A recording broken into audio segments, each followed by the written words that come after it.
बहुत बड़ी जीत है और प्रथम बार होगा राजस्थान के इतिहास में कि तीसरी पार्टी की इतनी बड़ी संख्या में कार्यकर्ता बूथ पे हाजिर है।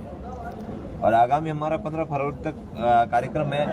हर बूथ पे 5 से 10 कार्यकर्ता बनवाना, बूथ प्रभारी, बूथ मैनेजमेंट की कमेटी बनाना, तो हम उसको भी बनाएंगे और लगभग हर जगह पर बहुत बड़ी संख्या में कार्यकर्ता बनाने का कार्य राष्ट्रीय लोकतांत्रिक पार्टी युद्ध स्तर पर करेगी। तो ये मान सकते हैं कि 2028 विधानसभा आप तो पंचायती राज में देख लोगे रिजल्ट। देखिए, मैं पहले ही कह रहा था कि हमारी पार्टी, कई बार मैंने मीडिया के इंटरव्यू में कहा, हमारी पार्टी बहुत अग्रेसिव है, बहुत ताकतवर है, युवाओं की बहुत बड़ी फौज है और कोई भी काम होता है तो फैसला टेबल पे होता है, कोई बड़ी बात नहीं। लेकिन अनुशासन रूप से बूथ पर पार्टी को कैसे मजबूत करें, इसमें हम कहीं न कहीं पिछले काफी समय से नाकामयाब रहे थे।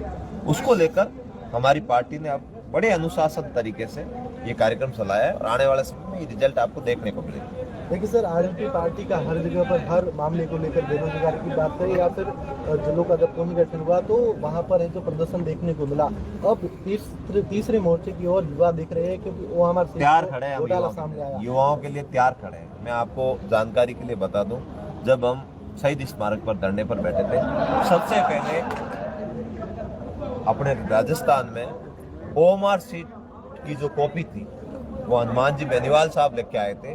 तब कई लोगों के पेट में मरोड़े चले थे और कई लोगों ने कहा था कि ये तो क्या साबित करती है, क्या सत्यापित करती है। आज ये घोटाला जब सामने आया तब पता चल गया कि राजस्थान में हक और न्याय की बात अगर सर्वप्रथम मीडिया के पटल पे या प्रशासन की पटल पे रखता है तो हनुमान बेनीवाल रखता है। सर आपको किस पे, क्योंकि कांग्रेस के राज में भी घोटाला हुए और भाजपा राज में घोटाला कर दिया। देखिए, अगर कांग्रेस का आदमी आकर अगर धरने पर बैठ के ये बात करता है कि हम युवाओं के साथ न्याय की लड़ाई लड़ रहे हैं, तो मैं कह रहा हूँ कहीं न कहीं वो दोहरी बात हो जाएगी। क्योंकि सबसे ज्यादा घोटाले अगर किसी के राज में हुए, युवाओं के साथ कुठाराघात हुआ है, पेपर लीक हुआ है, ओएमआर सीट के माध्यम से नेताओं के रिश्तेदार जो नौकरी पे लगे हैं, जो जिनका सिलेक्शन हुआ है, वो कांग्रेस के राज में हुआ है। वसुंधरा राजे जी के राज में ये हुआ घोटाला, कंटिन्यू चालू रहा कांग्रेस के राज में भी और भजन लाल जी के राज में भी। और हमारी पार्टी ने सर्वप्रथम इस मामले को उजागर किया और हम मजबूती से अब भी युवाओं के साथ खड़े हैं। हम युवाओं से निवेदन करते हैं, इन दोनों को हटा दीजिए, हम आपके साथ इस लड़ाई को लड़ने के लिए तैयार बैठे हैं। और हम ये भी भरोसा दिलाते हैं, अगर हम आपके साथ बैठ गए तो आपके इस मामले को पार लगा के उठेंगे।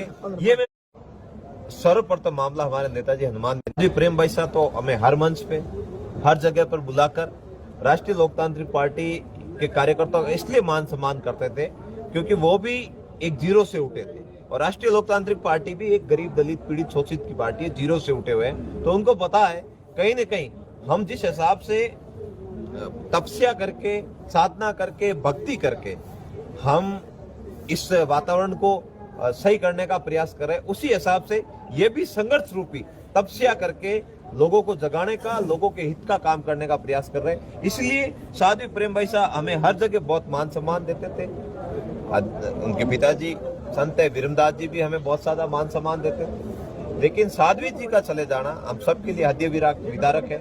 मैं प्रशासन से मांग करता हूँ कि इस मामले की सही से निष्पक्ष जांच करके साध्वी जी को न्याय दिलाए और कहीं भविष्य में ऐसा ना हो कि फिर कोई साध्वी या फिर कोई बालिका धर्म का प्रसार करने जाए, भगवा पहने और उसको मौत के घाट उतरना पड़े।